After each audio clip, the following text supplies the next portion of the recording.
Welcome to Investors Insights. Our topic today, momentum is our friend. You'll understand that topic as you listen to our vlog today.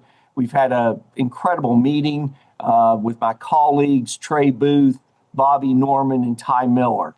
And we always want to bring you insight and information that gives you clues as to how we're moving portfolios and navigating through the markets. With that, Bobby, I want to ask you to start off because you actually came up with our title today. I'll give you full credit. Momentum is our friend. Take that and run with it because you had our full attention at the meeting this morning. Yeah, thanks, Greg. We have mentioned in previous videos that the market usually starts to see volatility creep in around this time during midterm election years. But we have been noticing that the breadth of momentum has been strong and could help fight off volatility this year around the midterms. And you can see in this first chart that performance of the S&P 500 has continued to broaden out with the highest percentage of stocks above the 200-day technical moving average since 2024. And you can see at the bottom of the chart, 74% of stocks are above their moving average, which shows great breadth and is a good sign the market is in a good spot today. The second chart shows that the internals of the S&P 500 are strengthening with 9 out of the 11 sectors showing better momentum than they were on June 22nd. And so only energy and utilities have less momentum than they did back in June. And the last reading of the momentum is reflected by the red diamond in the chart with the current readings in the blue columns. So in summary, the current momentum is our friend. The current momentum is strong, which is what we want to see going into what has historically been a more volatile time period in the months leading up to the election. So momentum is really strong here. Yeah, and we're getting a lot of questions about that, Bobby, and I really appreciate you addressing it. Our clients are like, can this market continue to show this strength with midterms? And so we're watching it really closely, but your data this morning was excellent, and we really appreciate it. Another topic that we're getting asked a lot about is inflation. And Ty, you talked about inflation today because we're seeing some changes. Yeah, we got July CPI, so the Consumer Price Index. It was up 0.1%, which matched expectations, and that means that it's up about 3.5% from a year ago. The good news is this report did not exceed expectations. Inflation did not rise, that rapidly. 0.1% is, something that we can handle. But the main thing is we get these CPI reports, we get these core CPI. What does it really mean? What are we looking for? We want to know, one, what is the Fed interpretation of it? And then two, how does it affect us as end users, as consumers, right? And so, yeah, very much so. Right. And so for the Fed, the good news is, possibly the good news, is that they were looking at about a 50% chance of a rate hike coming up in September. Now, their next meeting's not till mid-September, about a month away, so we do have a long way to go. But we were looking at about a 50% chance a month ago of a rate hike for September 16th, a 52% chance about a week ago. Those odds are now only about a 30% chance of a rate hike coming up for the next meeting in mid-September. So rate hike odds have dropped dramatically. I think our expectation and our research partners' expectations is now maybe one hike towards the end of the year. But again, long way to go here. Things change. And so we'll, estimates. So that's how, it affects the Fed. And then Trey will hit on another method that they are using aside from rate hikes to help, possible inflation issues. But then also we have a common man CPI, which our research partner Strategas has. It's a proprietary index, but it consists of food, energy, shelter, insurance, and children's clothing. So they classify these as things people must buy. Everything else can be discretionary. Essentials.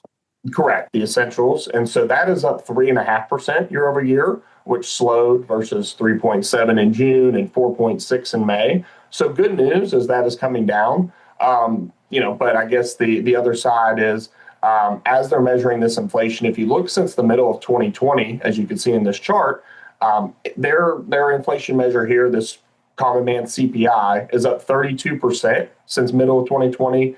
Wages are only at 28%. So that is why, us as consumers, us as workers, we're still feeling a little bit of that crunch from inflation, even as it slows down from its peak. We're still not caught up on the wage side of things. And so that's something that we want to see start to line up, and hopefully wages can eventually outpace inflation. But we'll keep our eye on things as the year goes along. Overall, July's CPI print did change things a little bit. Right. And people are asking those questions, of course, personally, inflation and interest rates. We've also got a new Fed chair, and his leadership is changing some things. And so, Trey, you brought in details and insight about what Kevin Warsh is now doing as Fed chair, and I thought it was very insightful. So talk about that in relation to what Ty's just told us. Yeah, thanks, Greg. So the Federal Reserve has a lot of tools in its toolbox, but two main tools, and that's interest rate controls on the front end, raising interest rates, cutting interest rates, and then that's the balance sheet, where they inject money into the system. When in trying to project growth, they'll cut interest rates and inject money into the system. When trying to shrink growth and bring down inflation, they'll hike interest rates and pull money out of the system. And so to Ty's point, there was an expectation that the Fed may hike rates to fight inflation because inflation has been moving higher. But what hasn't been talked about a lot is the other part of the Fed's tool set, which is the balance sheet. And that's really one of the main drivers of inflation that doesn't get a lot of headlines because it's not as noticeable, right? You go to the bank, you see what interest rate you get on your interest rate, you get on your savings. That's the Fed's interest rate environment. But the balance sheet's a lot harder to see. And so what happened earlier this year, as Jerome Powell was transitioning to our new Fed chairman, Kevin Warsh, coming in, Jerome Powell, one of the last decisions back in December was to start expanding the balance sheet through what was called monthly net reserve management. Now, why do they call it net reserve management? Because QE, or quantitative easing, now has a pretty negative connotation because of all the inflation that led from the last QE, or quantitative easing, done during the COVID pandemic. Now, what the Fed does when it does this net reserve management is it injects capital into the banking system by buying treasuries and taking treasuries out of banks and putting cash into banks. And that's a good thing. You want banks to have plenty of cash so that when you go to the ATM, you pull money out, money's there. And going into this tax season, it was expected to be a high tax payment season. So when people were paying their taxes, they wanted the money to be in the banking system. So the Fed definitely needed to do that. And so Jerome Powell started injecting $40 billion a month into the banking system. You can see here, starting December, $40 billion a month. That started to taper off once Jerome Powell stepped down and Kevin Warsh stepped in. Kevin Warsh has done a lot of writings about the Federal Reserve's balance sheet and how that needs to be shrunk. It is interesting that in the past, the Fed has increased interest rates and increased the balance sheet. Those two things kind of fight each other. Why would you do counterintuitive items? So before we raise interest rates, Kevin Warsh has made it clear he's going to stop increasing the balance sheet. And so that happened this month. August will be the first month since the beginning of the year that the balance sheet won't expand. Now, how does this impact you, the end consumer? Because all of these talk about inflation. We've been talking about on this vlog about how energy prices may bleed through to inflation. And a lot of people see high gas prices and they think, wow, that must be driving inflation. And it does drive gas price inflation. But for economic-wide inflation, you need more money. So let's bring it down to two goods. If you're a consumer and you make $100 a week and you spend $50 a week on gas, $50 a week on groceries, then that's your spending, that $100. But if gas prices go up and now you have to spend $60 a week on gas, if you still only have $100, you can only spend $40 on food. In economic terms, that's called demand destruction. So you have inflation in gas, you would have deflation in food. And so the only way to have economic-wide inflation is to have the money supply go up. So you don't just have $100 to spend, you now have $110 to spend. So you don't have demand destruction. Something we've seen in the data, and we've talked about on this vlog several times, is as gas prices went up, we were surprised at the lack of demand destruction in other goods and services. The price of gas went up. We expected leisure and hospitality spending to go down. It didn't. It continued to go up. We expected retail sales to go down. They continue to go up. So how is this possible? We're seeing under the hood now, the Fed's balance sheet, that this is because there has been more money in the system. And so now, starting in August, we're going to have our first look of higher gas prices without more money. How does this bleed through? Do we see demand destruction in parts of the economy that aren't driven by gas prices?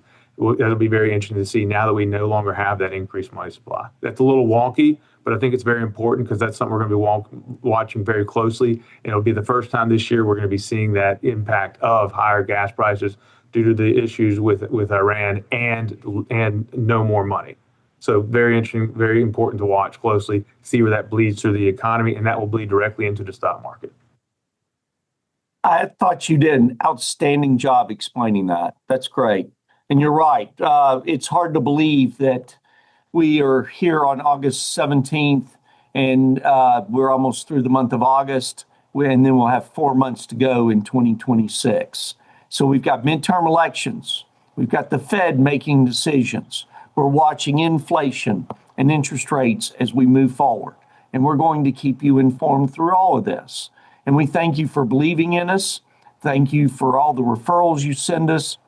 And just know each and every day, we're striving to see to it that your lives, those of you who believe in us, our clients, that your lives are better, richer, fuller. We thank you for watching. Keep watching us and following us on social media, and we will continue sending you these vlogs. Hope they help. Take care.